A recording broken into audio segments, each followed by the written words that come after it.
Dear students, आज के video में हम पढ़ेंगे स्टेबिलिटी ऑफ कॉम्प्लेक्स कंपाउंड, संकुल यौगिकों का स्थायित्व। डियर स्टूडेंट्स, आप जानते हैं किसी भी मेटल और लिगेंड के बीच में जितना ज़्यादा फोर्स ऑफ अट्रैक्शन होगा वो कॉम्प्लेक्स उतना ही ज़्यादा स्टेबल होगा। देखिए, किसी भी धातु और लिगेंड के मध्य जितना ज़्यादा प्रबल आकर्षण होगा उतना ही अधिक वो संकुल स्थायी बनेगा या स्थायी होगा। डियर स्टूडेंट्स, आप जानते हैं यहाँ पर M ये मेटल है और A पॉजिटिव उस पर चार्ज है।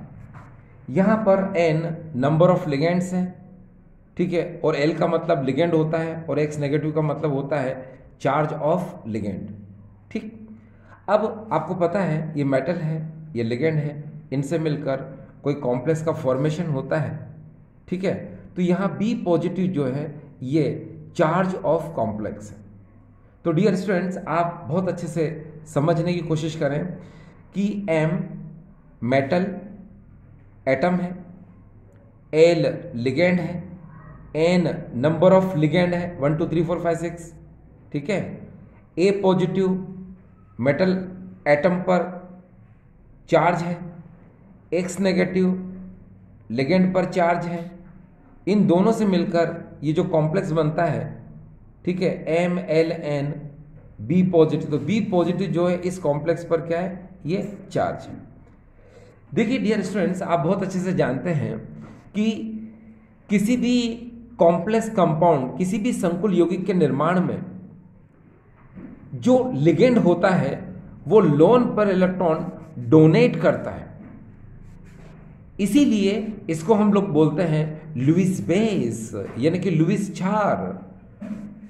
दूसरी तरफ जो मेटल आयन होती है, धातु आयन होती है, वो लोन पर इलेक्ट्रॉन एक्सेप्ट करती है, एकांकी इलेक्ट्रॉन युग्म ग्रहण करती है, इसीलिए हम इसको बोलते हैं लुईस एसिड। अब आपको पता है कि मेटल आयन लुईस एसिड है और लिगेंड लुईस बेस है। इन दोनों से मिलकर जो कंपाउंड, जो कॉम्प्लेक्स बनता है उसे हम क्या कहेंगे डियर, कॉम्प्लेक्स सॉल्ट। सॉल्ट क्यों बोलते हैं, क्योंकि आपको पता है एसिड और बेस जब कंबाइन होंगे तो क्या बनेगा, सॉल्ट। तो इसीलिए हम इसको क्या बोलते हैं, कॉम्प्लेक्स सॉल्ट। क्यों बोलते हैं कॉम्प्लेक्स सॉल्ट, क्योंकि आप जानते हैं लिगेंड यहाँ पर लुईस बेस की तरह बिहेव करता है और एसिड जो है लुईस एसिड की तरह बिहेव करता है। देखिए, लिगेंड यहाँ पर लुईस बेस की तरह बिहेव करता है और जो मेटल एटम है वो लुईस एसिड की तरह बिहेव करता है। एसिड और बेस जब कंबाइन होगा तो क्या बनेगा, सॉल्ट। तो डियर इसीलिए हम इसको बोलते हैं कॉम्प्लेक्स सॉल्ट। ठीक, चलिए अब देखिए यहाँ पर क्या होगा। यहाँ A पॉजिटिव जो है ये चार्ज ऑफ मेटल एटम यानी धातु परमाणु पर आवेश, X negative charge of ligand यानी लिगेंड पर आवेश, B पॉजिटिव यानी चार्ज ऑफ कॉम्प्लेक्स यानी संकुल पर आवेश। तो आप ये समझ गए। अब डियर स्टूडेंट्स, एक बात को जरा समझें आप कि यहाँ अगर आप ध्यान से देखें कि हमारे पास ये कोई एक केमिकल रिएक्शन है, ठीक है, और अगर हम इस पर लॉ ऑफ मास एक्शन लगा दें, यानी कि इस पर अगर हम द्रव अनुपातिक क्रिया का नियम लगा दें तो क्या होगा। तो देखिए डियर स्टूडेंट्स, अगर हम इस पर लॉ ऑफ मास एक्शन लगा दें, किस पर, इस पर, तो क्या होगा। चलिए देखिए आपको बताते हैं क्या होगा। लिसन, आप जानते हैं कि इसी को अगर लिखना हो तो कैसे लिखेंगे, सबसे पहले लिखेंगे हम डियर के। ठीक, राइट हैंड साइड पर जो भी मॉलिक्यूल है उसकी मोलार कंसंट्रेशन लिखेंगे। कैसे लिखेंगे डियर, वॉच MLN, ठीक है, और इतना लिखने के बाद आप सिंपल ब्रैकेट, फिर इस पर B पॉजिटिव और बड़ा सा ये स्क्वायर ब्रैकेट, यही है मोलर कंसंट्रेशन। ठीक डियर, यस। आप चाहो तो इसको ऐसे लिख सकते हो और अगर आपकी इच्छा ऐसे लिखने की नहीं है तो नो प्रॉब्लम डियर, आप इसको ऐसे भी लिख सकते हैं। देखिए कैसे, MLN और आप सिंपल ब्रैकेट की जगह आप यहां पर एक काम कर सकते हैं, स्क्वायर ब्रैकेट ले लो आप, ठीक है, ये वाला स्क्वायर ब्रैकेट ले लो सिंपल ब्रैकेट की जगह, ऐसे ये स्क्वायर ब्रैकेट, और इसकी खोपड़ी पर जो है आप B पॉजिटिव लगा दो। तो नो प्रॉब्लम डियर स्टूडेंट्स, आप इसको ऐसे भी लिख सकते हैं, आप इसको ऐसे भी लिख सकते हैं, दोनों ही डियर क्या है, सेम है। ठीक, अब क्या बताया मैंने आपको कि सबसे पहले हम राइट हैंड साइड पर जो मॉलिक्यूल होता है उसकी मोलर कंसंट्रेशन लिखते हैं और फिर अपॉन में नीचे ये जो होते हैं इनकी मोलर कंसंट्रेशन लिखते हैं। अब देखिए यहां पर एम के आगे कुछ नहीं है, ठीक है, तो पहले हम लिखेंगे एम, ठीक है, ऊपर लिखेंगे ए पॉजिटिव और इसकी मोलर कंसंट्रेशन लिख देंगे। अब देखिए लिगेंड के आगे तो भाई एन तो होगा, नेचुरल है, एन मतलब नंबर ऑफ लिगेंड 1 2 3 4 5 6। तो ये जो एन होता है इसको हम हमेशा क्या करते हैं, मोलर कंसंट्रेशन की पावर में यूज करते हैं। ठीक डियर, तो पहले हम लिखेंगे यहां पर एल एक्स नेगेटिव और इसके टॉप पर लिखेंगे क्या, एन। ये देखिए एन कहां लिखते हैं, इसके टॉप पर, यानी जो नंबर ऑफ मोल्स होते हैं वो हमेशा मोलर कंसंट्रेशन की पावर में आ जाते हैं। तो देखा डियर आपने, इसको इस तरह से आप इसको लिख सकते हैं। ठीक है, चलिए डियर देखिए कैसे, देखो इसी को मैंने यहां पर लिख लिया है, you know very well, applying law of mass action, यानी कि द्रव्यानुपाती क्रिया का नियम मैंने लगा दिया उस पर। तो हमको अब ये जो इक्वेशन थी ये हमको इस तरह से ऑब्टेंड हो चुकी है। कैसे डियर, ऐसे। अब आप देख सकते हैं यहां पर कि यहां पर ये जो के है, ठीक है, ये के क्या कर रहा है यहां पर, हाँ क्या क्या कर रहा है, इसी को हम लोग बोलते हैं के को क्या, इक्विलिब्रियम कांस्टेंट, यानी कि साम्य स्थिरांक। तो अगर आप इस क्वेश्चन को देखें तो यहां पर क्या हो रहा है कि मेटल आयन और लिगेंड कंबाइन होकर के कॉम्प्लेक्स को बना रहे हैं, यानी कि इसका फॉर्मेशन हो रहा है, किसका, कॉम्प्लेक्स का। तो इसीलिए हम इसको बोलते हैं क्या, एसोसिएशन कांस्टेंट। किसको, इस के को। और एसोसिएशन कांस्टेंट को हम बोलते हैं स्टेबिलिटी कांस्टेंट। ठीक डियर, और उसको हम किससे शो करेंगे, बीटा से, यानी किससे शो करेंगे, बीटा से। तो ये जो के आपने लिखा है इक्विलिब्रियम कांस्टेंट, वास्तव में इसी को हम लोग बोलते हैं एसोसिएशन कांस्टेंट। और ये जो एसोसिएशन कांस्टेंट है इसी को हम लोग बोलते हैं स्टेबिलिटी ऑफ कांस्टेंट। अब आप समझ गए कि स्टेबिलिटी कांस्टेंट क्यों बोलते हैं डियर, मैंने थोड़ी देर पहले समझाया आपको कि मेटल आयन और लिगेंड के बीच में स्ट्रॉन्ग फोर्स ऑफ अट्रैक्शन होता है, यानी कि प्रबल आकर्षण बल होता है, जिसकी वजह से क्या होता है, कॉम्प्लेक्स का फॉर्मेशन होता है ना, संकुल का निर्माण होता है। ठीक है, तो इसीलिए वो जो कॉम्प्लेक्स संकुल होगा वो क्या होगा, मोर स्टेबल, यानी अधिक स्थायी होगा। ठीक है, तो इसीलिए हम इस के को बोलते हैं क्या, एसोसिएशन कांस्टेंट। ठीक है, यानी कि संयोजन स्थिरांक। और इसी को हम लोग बोलते हैं स्टेबिलिटी कांस्टेंट, यानी कि स्थायित्व स्थिरांक। तो अब आप इस के की जगह पे क्या लिख सकते हैं डियर, बीटा, यानी यहां आ जाएगा बीटा, बाकी तो आप यू नो वेरी वेल। ठीक, चलिए अब डियर मैं एक बात बताऊंगा आपको, आप अगर ध्यान से देखें, मैं आपके लिए यहां पर दो रिएक्शन लिख रहा हूं, या लिख दी मैंने, C2 पॉजिटिव 4NH3, ये कंबाइन होकर के अगर कॉम्प्लेक्स को बनाते हैं तो डियर हम वर्ड यूज करेंगे एसोसिएशन, यानी कि संयोजन। और जब आप संयोजन यानी एसोसिएशन वर्ड यूज करोगे तो उस समय हम इक्विलिब्रियम कांस्टेंट को बोलते हैं स्टेबिलिटी कांस्टेंट, यानी बीटा यूज करेंगे। एक बार फिर से देखिए, अगर आप कॉम्प्लेक्स का फॉर्मेशन कर रहे हैं तो इसको हम लोग बोलते हैं एसोसिएशन, और एसोसिएशन में हम किस का यूज करते हैं, बीटा का।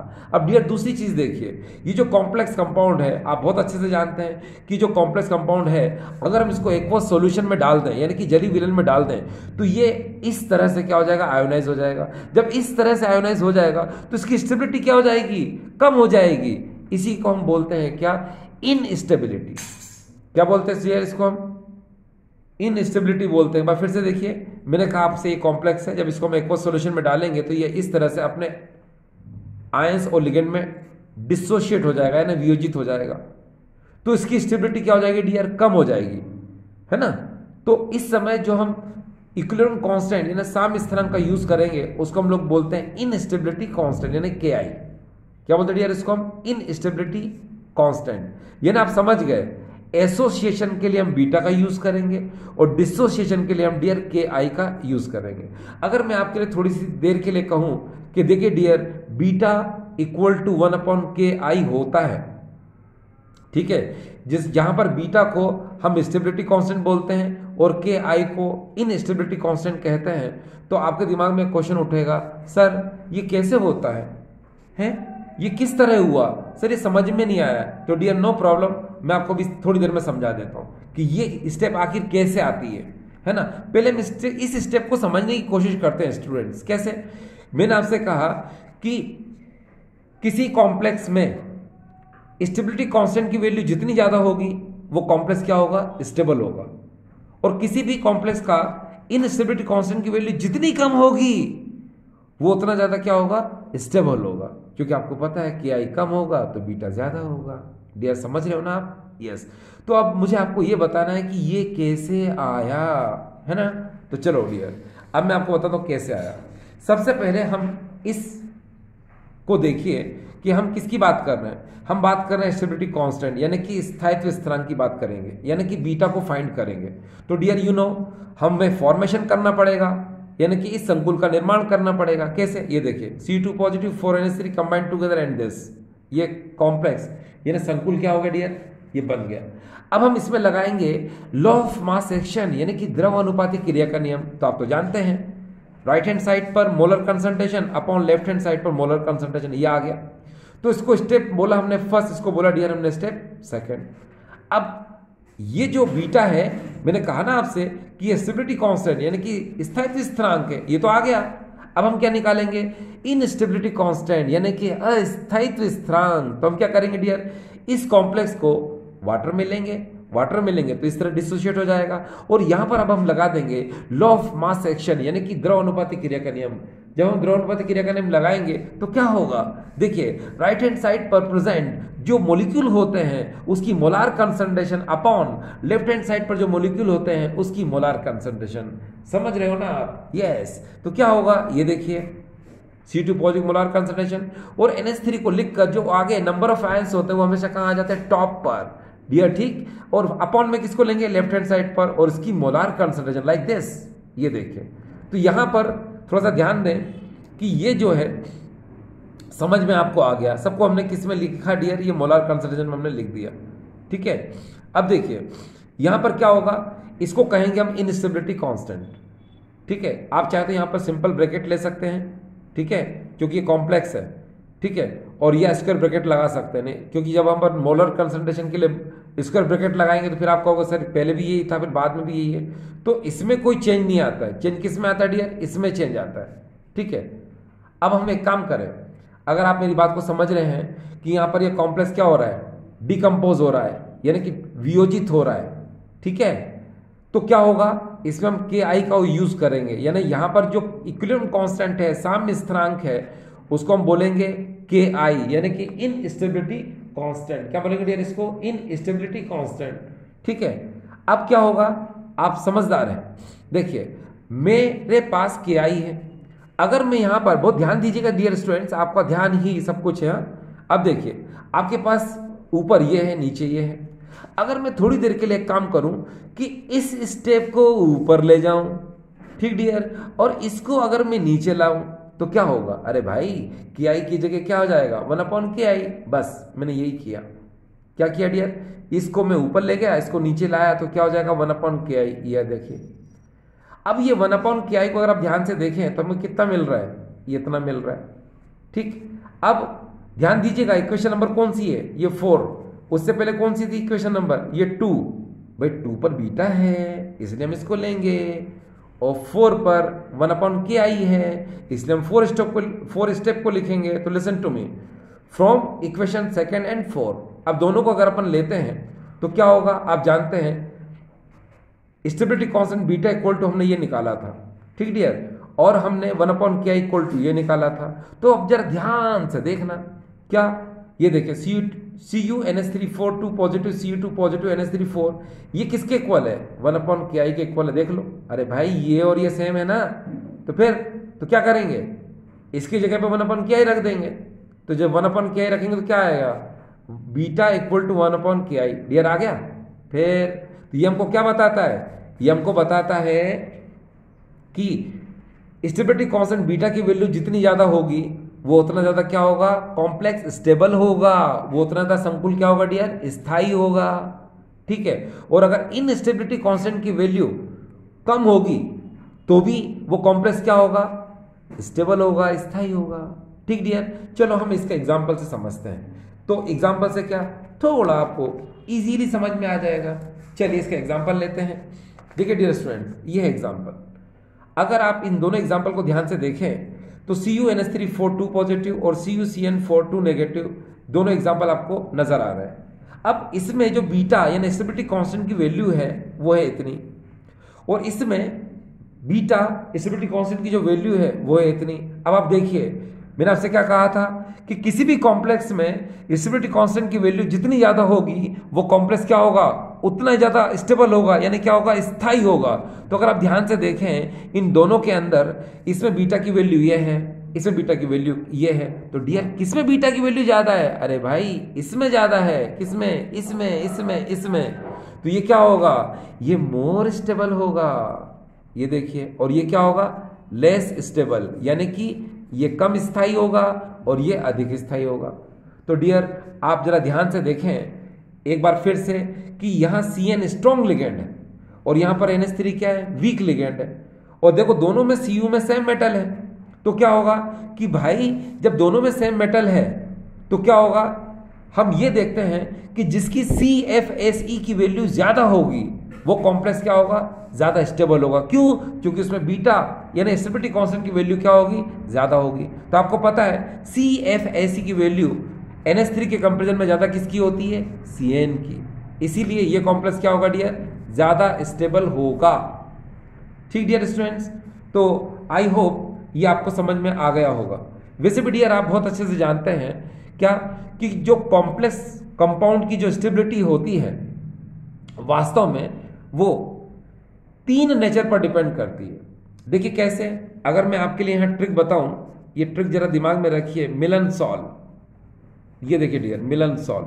अब मिलन सॉल्व को अगर आप ध्यान से देखें, इसको आप ऐसे लिख सकते हैं MILNSOL। ये देखिए, अब ये मिलन सॉल्व का मतलब होता है डियर, देखिए मेटल आयन के नेचर पर, लिगेंड के नेचर पर और सॉल्वेंट के नेचर पर।